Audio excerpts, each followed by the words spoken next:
अविनाश आणि किरण यांच्या लग्नाला 10 ते 12 वर्ष झाली होती. त्यांना 2 मुलेही झाली. संसार व्यवस्थित चालू लागला. घरप्रपंच चालवण्यासाठी दोघेही जीवाचे रान करत होते. अविनाश हा प्रवासी गाडी चालवत असल्यामुळे तो महिन्यातून 2-4 दिवसच घरी असायचा. खानापूर तालुक्यातील कापोली येथे बस स्थानकाशेजारीच रस्त्यालगत त्याचे घर होते. आता मुलेही मोठी झाली असल्याने घराचा खर्च वाढलेला होता. घर बस स्थानकाशेजारी असल्याने या संधीचा फायदा घेत अविनाशने पत्नी किरण हिला घरातच किराणा दुकान काढून दिले.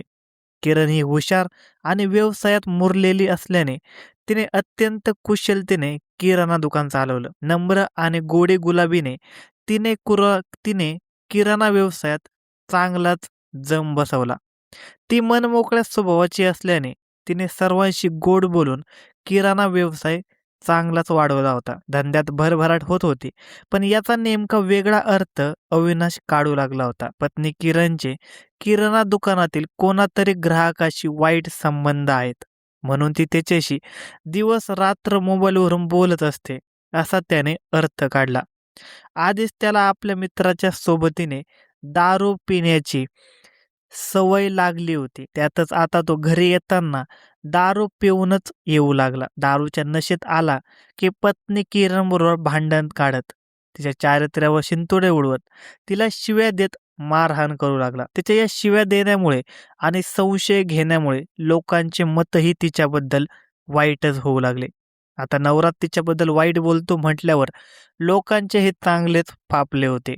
अविनाशने तिला कुठेही तोंड दाखवायला जागा शिल्लक ठेवली नव्हती. नवरा बायकोच्या रोजच्या भांडणाने संसाराला ग्रहण लागले होते. त्यांच्या मारहाणीला आणि संशयाला किरण वैतागलेली होती. तिने त्याला कितीही समजावून सांगितले तरी तो तिच्यावर विश्वास ठेवायला तयार नव्हता. त्याच्या मनात तिच्याबद्दल संशय इतका वाढला होता की तिने काहीही सांगितले तरी त्याला ते पटत नव्हते. नवरा आपल्यावर संशय घेऊन आपल्याला मारहाण करत असल्याची तक्रार तिने आपल्या माहेरी आईवडिलांकडे केली होती.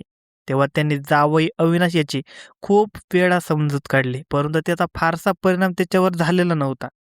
त्या पती पत्नीतील भांडण काही संपत नव्हते.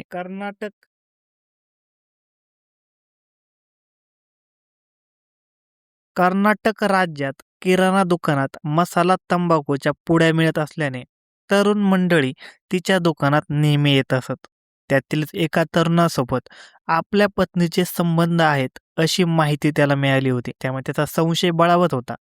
त्याने कशाची शहानिशा न करता पत्नीला त्रास देणे सुरूच ठेवले. रविवार दिनांक 18 जानेवारी 2026 रोजी या कारणातून त्या दोघांची भांडणे झाली. भांडणात त्याने तिला हातात सापडेल त्या वस्तूने जबर मारहाण केली.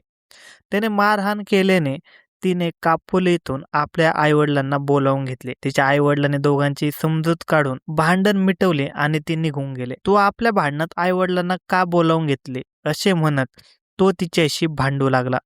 सोमवार दिनांक 19 जानेवारी रोजी तो दारूच्या नशेत रात्री 11 वाजण्याच्या सुमारास घरी आला. ती बिचारी त्याची वाट बघून झोपलेली होती. तिला शांत झोपलेली बघून त्याच्या तळपायाची आग मस्तकात गेली. त्याने झोपलेल्या किरणच्या पोटात लाथाबुक्क्या घालायला सुरुवात केली. या मारहाणीने तिला जाग आली आणि तिच्या डोक्यातही रागाची तिडीक शिरली. तिने त्याला रागाने बाजूला ढकलले.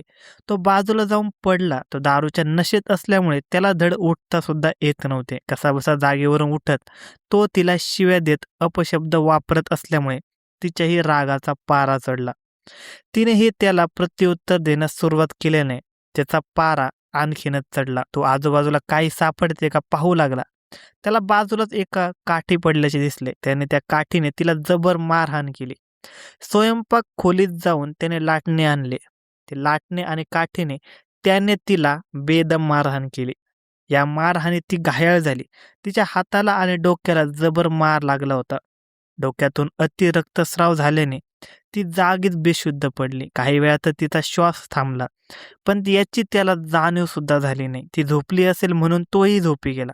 दुसऱ्या दिवशी म्हणजे बुधवार दिनांक 21 जानेवारी 2026 रोजी ती उठेना हे पाहून तो घाबरला.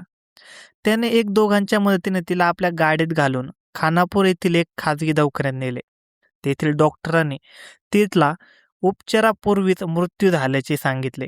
पण त्याने तिला तसेच कापोली येथील आपल्या घरी आणले. शेजारी पाजारी व नातेवाईकांना बोलावून घेत त्याने किरणचा हार्ट अटॅकने मृत्यू झाला आहे असे सांगून रडण्याचे नाटक केले. किरणचे आई वडील आणि इतर नातेवाईकही कापोली येथे आले.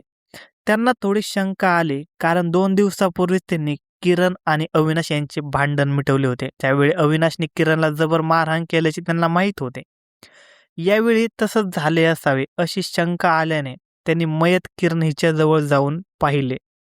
तेव्हा तिच्या शरीरावर, हातावर, मानेवर मारहाणीच्या खुणा स्पष्ट दिसत होत्या. त्याने या घटनेची माहिती लगेचच नंदगड पोलिसांना देऊन शंका व्यक्त केली. या घटनेची माहिती मिळताच नंदगड पोलीस कापोली येथील घटनास्थळी आले. सर्व फॉरेन्सिक टीमने घटनास्थळ दाखल झाली. त्या टीमने आपली शंका व्यक्त केली म्हणून पोलिसांनी घटनास्थळाचा पंचनामा करून मृतदेह शवविच्छेदनासाठी नंदगड येथील सरकारी रुग्णालयात पाठवून दिला. उत्तरीय तपासणीनंतर पोलिसांना मिळालेल्या अहवालात स्पष्ट नमूद होते की मयताच्या डोक्यावर कसल्या तरी जाड हत्याराने मारहाण केल्याने अंतर्गत रक्तस्राव होऊन मृत्यू झाला आहे. या अहवालानंतर पोलिसांनी मयत किरणच्या वडिलांकडून फिर्याद घेतली. किरणचा मृतदेह तिच्या आईवडिलांच्या ताब्यात दिला. तसेच अविनाश बाळकेंद्रे याला ताब्यात घेतले. नंदगड पोलीस ठाण्यात आणून त्याच्याकडे या घटनेची चौकशी केली असता त्याने संपूर्ण गुन्हा कबूल केला. धन्यवाद मित्रांनो. अशाच नवनवीन मराठी क्राईम स्टोरीज ऐकण्यासाठी आजच आपला यूट्यूब चॅनल क्राईम कट्टाला सबस्क्राईब करा आणि या घटनेबद्दल तुमचे काय मत आहे हे आम्हाला कमेंट सेक्शनमध्ये नक्की कळवा. धन्यवाद.